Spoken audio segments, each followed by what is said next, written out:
Eu gostaria que você pudesse tratar desse assunto, comentasse sobre o desencarne difícil por conta de apego e não aceitação da família.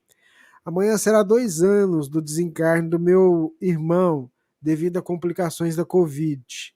Muito jovem, tinha apenas 27 anos. Relutamos muito e jamais admitimos a possibilidade dele não superar a doença. Na UTI, nos breves momentos que podíamos conversar com ele, totalmente sedado, eu sempre lhe falava para não ter medo, que estava muito bem amparado pelo alto. Pelo que eu entendi, ela fez um movimento até satisfatório, esperado, que era conversar com o irmão e dizer para ele que ele não tivesse medo do que iria acontecer. Isso é muito importante que a Até gente. porque, Jorge, só porque o que ela queria que você falasse era realmente sobre desencarne difícil por conta de apego e não aceitação da família. Porque ele também era jovem, 27 anos, né? Sim, sim, e ela diz que ninguém acreditava, e realmente tem 27 anos, você diria, não, isso aí não tem nada a ver, você vai lá, vai ficar doente lá, é claro, mas volta para casa daqui a pouco, tem 27 anos. Quem imaginaria, né? Então, realmente pega a gente de surpresa, é fato. E aí, quando a família ela tem esse tipo de comportamento, de rejeição da desencarnação do ente querido, sofre todo mundo. Sofre a família e sofre o indivíduo que partiu para o lado de lá. Eu queria ver se alguém coloca para mim a questão 936 de O Livro dos Espíritos. Então, quando a gente vive um experimento dessa natureza, em que a família tem muita resistência na desencarnação, sofre os dois lados. Sofre a família de um lado e sofre o companheiro que desencarnou do outro, pelas angústias que ele percebe que o grupo familiar atravessa. Aí o que que acontece nessas horas? Nessas horas a espiritualidade tem que agir em socorro de todo mundo. Porque se deixar com que todas as energias da família atinjam o companheiro que desencarnou, ele pode ficar muito fragilizado. E aí pode fazer com que ele se sinta trazido para dentro de casa e tenha dificuldade de se desembaraçar. Então é aí que entra o conhecimento espírita. E assim, manter em casa uma oração, manter em casa um grupo permanente do Evangelho no Lar, né, semanal, que a gente faça para orar, é muito importante para que a gente consiga manter a ação dos espíritos para fazer o isolamento das energias para não chegarem. Um lar que não tem a proteção, um lar descrente, marcado pelo sofrimento, pela inaceitação, pela revolta, pelo ódio contra a vida, todas essas coisas, acaba gerando muito sofrimento desnecessário para a família.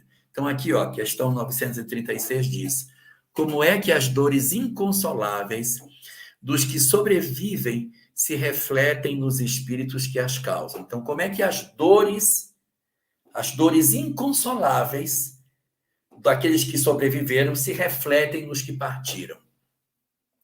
Respondem os espíritos: o espírito é sensível à lembrança e às saudades dos que lhe eram caros na terra, ou seja, eles gostam de ser lembrados, eles gostam de saber que são amados. Faz bem a eles ser lembrados, orar por eles, pensar neles.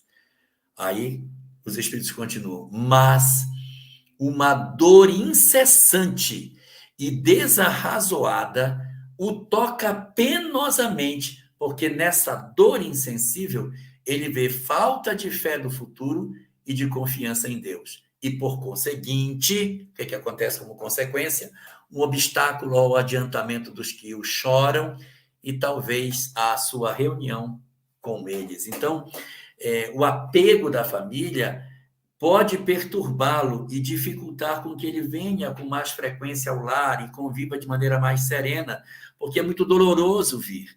Então, nessa hora, a manutenção de um evangelho no lar ajuda para que haja uma certa blindagem da família, para que o amargor não chegue até ele e ele consiga não se sentir tão angustiado e possa, de certa maneira, se fazer mais tranquilo.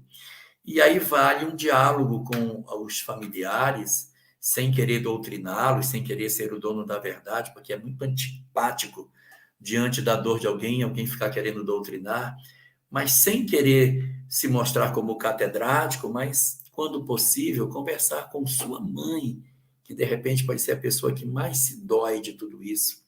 Ouvi-la bem e dizer que a vida continua. Falar para ela sobre essas coisas é muito importante para que ela se reorganize dentro dessa realidade. Ao invés de nós lamentarmos a partida dele tão cedo, louvarmos a Deus pelos 27 anos que ele nos deu para conviver com alguém que preencheu de maneira tão maravilhosa as nossas vidas. Resumo da ópera: orar, fazer o culto do Evangelho no lar, conversar sem cátedra com as pessoas e ter a compreensão de que a vida traz para nós experiências que nos transformam e acreditar que, mesmo diante desse processo doloroso, a gente tem muito a aprender. E lembrar que a dor desarrazoada das nossas famílias pode perturbar e distanciar aqueles que tanto amamos, dificultando a reunião com eles.